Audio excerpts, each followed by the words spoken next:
எல்லாருமே பார்த்திருப்போம். ஸ்ரீதர் வந்து அவருக்கு கதை சொல்றாரு, 3 மணி நேரம் அந்த கதையை சொல்றாரு. கவிஞர் கேட்டுக்கிட்டு இருக்காரு. அவரு என்ன நம்ம 3 மணி நேரம் சொல்றோம், இவரு ஒண்ணுமே சொல்லாம அமைதியா இருக்காருன்ட்டு, நான் சொன்னனே கதை, அதை பத்தி என்ன நினைக்கிறீங்க அப்படின்னு கேக்குறாரு. இவரு கவனிச்சாரோ கவனிக்கலையோன்னு ஸ்ரீதருக்கு ஒரு எண்ணம். அவரு சொன்னாரு, ஆமா ஆமான்ட்டு 2 வரியில அந்த 3 மணி நேர கதையை உள்ளடக்கிட்டாரு. 2 வரி. காதலிலே தோல்வியுற்றால் கண்ணியொருத்தி கலங்குகிறாள் அவனை நெஞ்சில் நிறுத்தி. 2 வரியில் அடக்கிட்டாரு. இந்த மாதிரி பாடல்கள் அவருக்கு மட்டும்தான் வரும் போல இருக்கு. அடுத்து அந்த எங்க பேரன் 3 மாசத்துல இருந்து, அவன் இப்ப 5 மாசம் ஆகுது. 3 மாசத்துல இருந்து அவனுக்கு பாட்டு பாடுவேன். நான் ஸ்கூல் டீச்சர் இல்லையா, அதுவும் 1 2 பிள்ளைகள் நான் ரொம்ப பிடிக்கும். நிறைய பாட்டு சொல்லுவேன். அந்த மாதிரி பாட்டு சொல்றதுல 2 பாட்டு ஏற்கனவே ஐயா பாடி இருக்காங்க. அந்த 2 பாட்டை வந்து அவனுக்கு அடிக்கடி பாடுவேன். அவன் பாடிட்டு திரும்ப தூங்கிட்டான் அப்படின்னு நினைச்சிட்டு கீழே போடுறப்ப எல்லாரும் சிரிப்பாங்க. எங்க மருமகன் சிரிப்பான். என்னடி சிரிக்கிறேன்னா, அத்தை அவன் கொட்ட கொட்ட முழிச்சுட்டு இருக்கான், அவன் இன்னும் தூங்கலாம்பாங்க. ஓ, இந்த பாட்டு அவனையும் தூங்க விடலையோன்னு நினைப்பேன். ஆளும் வளரணும் அறிவும் வளரணும் அதுதாண்டா வளர்ச்சி. ஆளும் வளரணும் அறிவும் வளரணும் அதுதாண்டா வளர்ச்சி. உன்னை ஆசையோடு ஈன்றவளுக்கு அதுவே நீ தரும் மகிழ்ச்சி. நாளும் ஒவ்வொரு பாடம் தரும் காலம் தரும் பயிற்சி. உன்னரம்போடுதான் பின்னி வளரணும் தன்மான உணர்ச்சி. சின்ன பயலே சேதி கேளடா. அதோட இன்னொரு பாட்டும் பாடுவேன். ஓர் படைதனில் தூங்கியவன் வெற்றி இழந்தான். ஓர் படைதனில் தூங்கியவன் வெற்றி இழந்தான். உயர் பள்ளியில் தூங்கியவன் கல்வி இழந்தான். கடைதனில் தூங்கியவன் முதல் இழந்தான். கொண்ட கடமையில் தூங்கியவன் புகழ் இழந்தான்.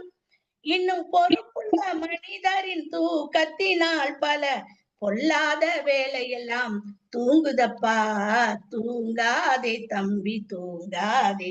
இது என் பேரனுக்காக நான் பாடுறது. பாடல்களை கேட்பதிலும் ரசிப்பதிலும் மட்டும் நாம் இருக்கக்கூடாது, அதை பயன்படுத்த வேண்டும். அதுதான் நாம வந்து பட்டுக்கோட்டையாருக்கு செய்யக்கூடிய ஒரு காணிக்கைன்னு வச்சுங்களேன். அப்படி அந்த மாதிரி.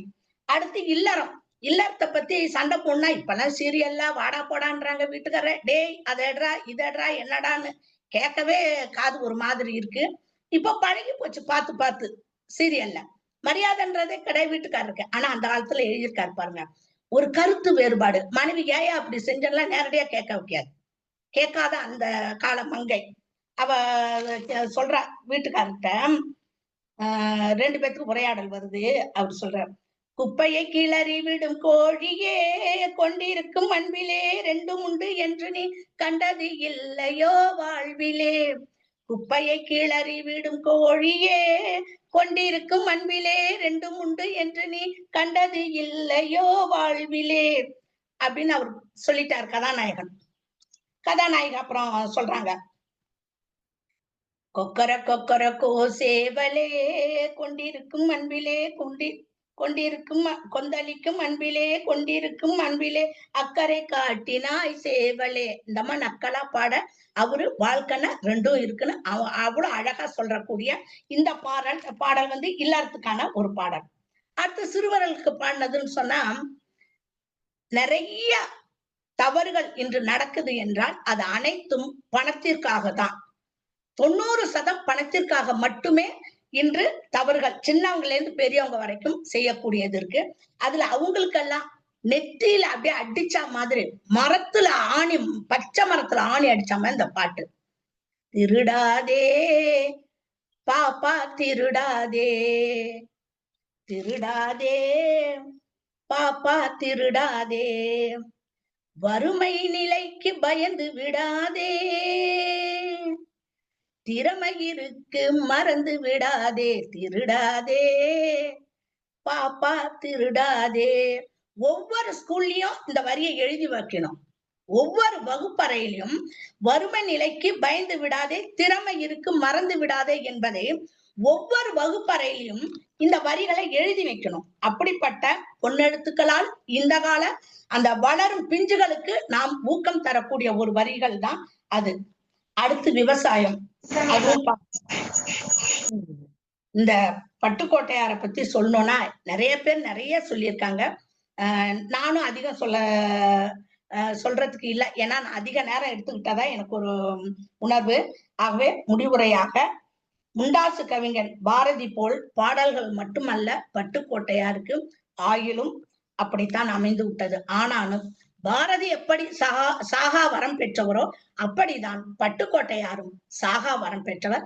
அவரது பாடல்களை நாட்டுடைமை ஆக்கலாம், அதில் எந்த ஒரு இதுவும் கிடையாது. அதற்கு ஏற்ற பாடல்கள் தான் இன்றும் திருக்குறள் போல், பாரதி பாடல்கள் போல் பட்டுக்கோட்டையார் பாடல்களும் காலத்தால் நிலைத்து நிற்கக்கூடியது. வாய்ப்புக்கு நன்றி, வணக்கம்.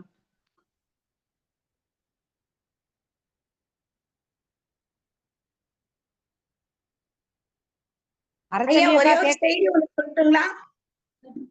சொல்லுங்க, சொல்லுங்கம்மா. அதாவது பட்டுக்கோட்டையார் அவரோட பாடல்கள்ல முத்தம் அப்படின்ற வார்த்தையை பயன்படுத்துறது இல்ல.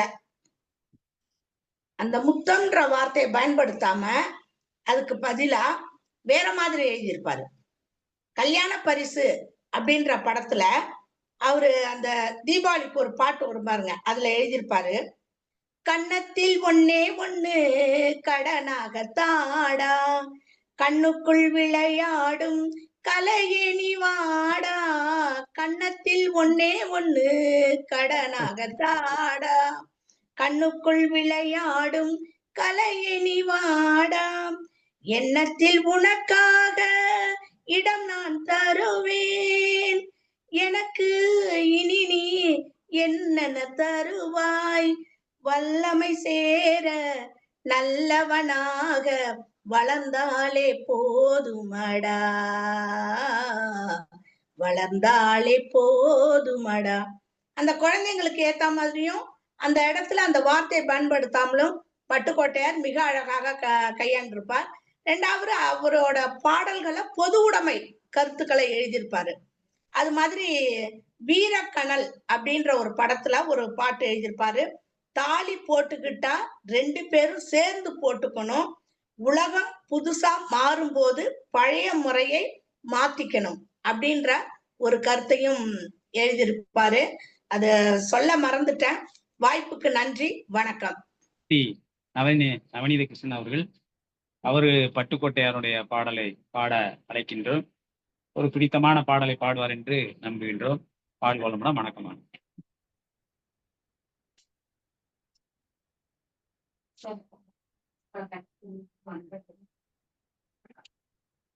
மறுபடியும் அனைவருக்கும் வணக்கம்.